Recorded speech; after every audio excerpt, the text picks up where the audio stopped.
Hello, everybody. Good morning. Welcome to this new lecture on the oil and gas deal facilitator, facilitating job. I mean, since we started this lecture or this training, we said the aim is to prepare you to become a good oil and gas facilitator so that you can be able to close deal and make, at least complete transactions, help close the deals in the oil and gas business and make your own earning from it. I stated since the beginning, you do not need to have a limited liabilities companies. You do not need to work for someone. You can work on your own. You can work from your home, from your kitchen. You just need to have the contacts, the required asset and the knowledge required for that, which is what we are providing to you in this training.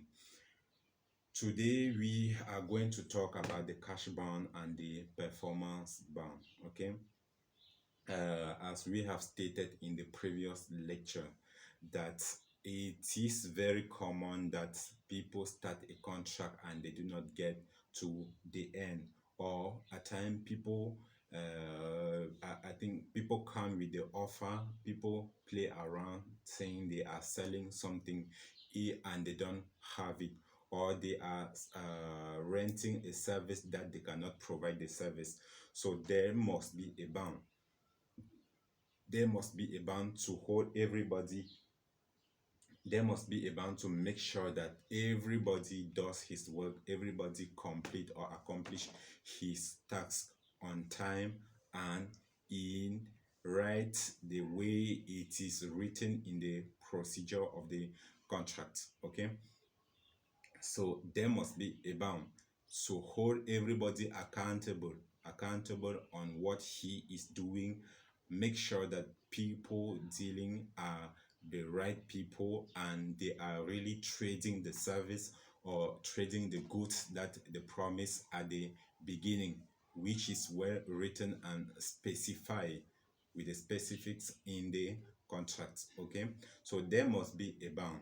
We have two types of bounds. Okay, we have the cash bound and the performance bound. Okay, and you have to keep in mind that if a contract does not have a bound, it is not easy to get the funds from the banks, to get the money from the banks to finance it. These bonds are necessary to protect the interests of the parties involved for unnecessary losses due to fraud or complete negligence. A bonded contract has a higher degree of success than a non-bonded contract. Any contract with any of these bonds is placed with a will be in place will be successfully completed. Okay, and as we said, a bonded contract is bankable.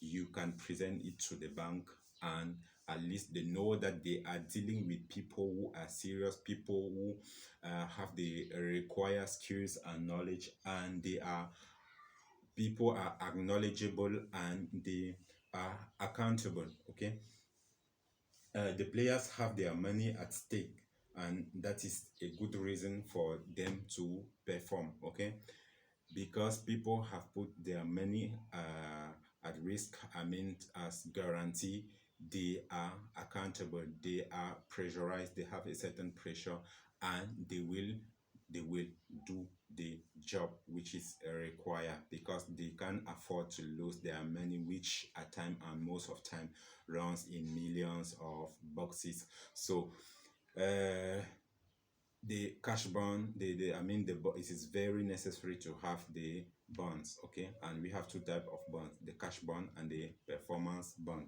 Okay, let's right away, what is a cash bond? A cash bond is a specific amount of cash which is placed into an escrow account in any bank. Okay, this might be the seller bank or the buyer bank. Okay, or a neutral bank that the both parties have decided to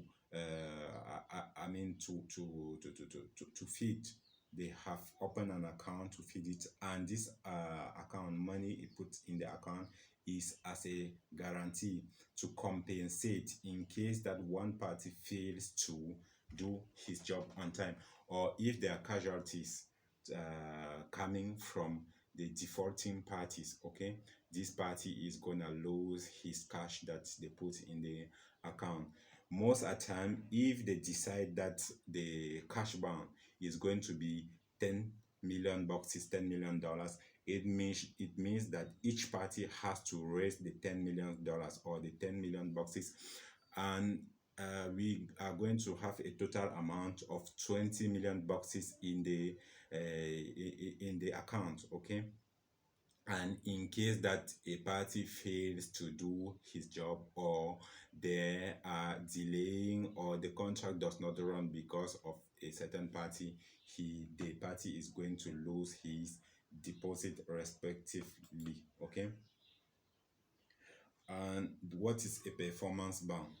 The performance bond is when a party comes in with a insurance, okay, with an insurance company or insurance firm. This is endorsed by an insurance firm.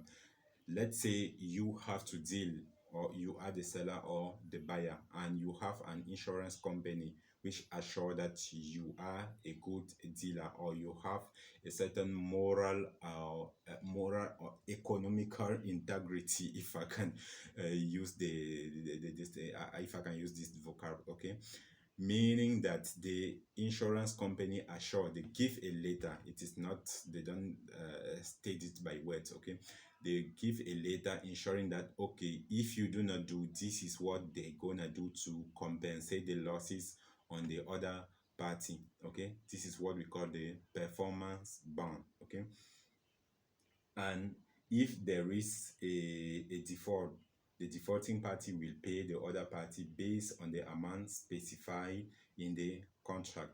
Most of the time, the performance bond is usually is like 2% of the total cost of the product in any given transaction. Imagine we have a transaction of 50 million boxes. Okay, then the performance bond is gonna be 2% of the total transaction. Okay, then it means that if there is, if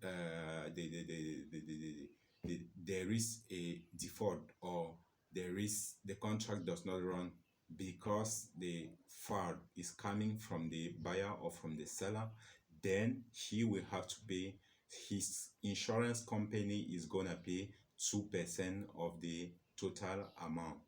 Meaning, when we decide that we are running with a performance bound, each party has to come in with his insurance company. Okay, with his insurance company to have this.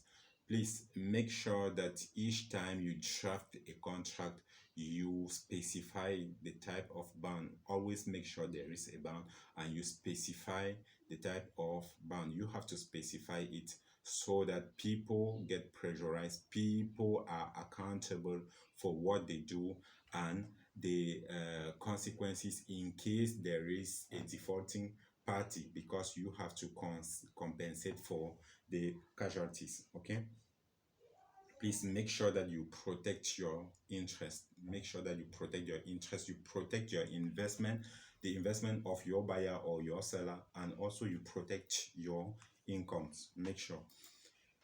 Okay, I hope I have explained the difference between the cash bound and the performance bound, and I hope you have understood the point, and you are now ready to deal. You are now ready, since the beginning of the training. We have covered almost all what you need so far: the general knowledge, the commissions, and everything.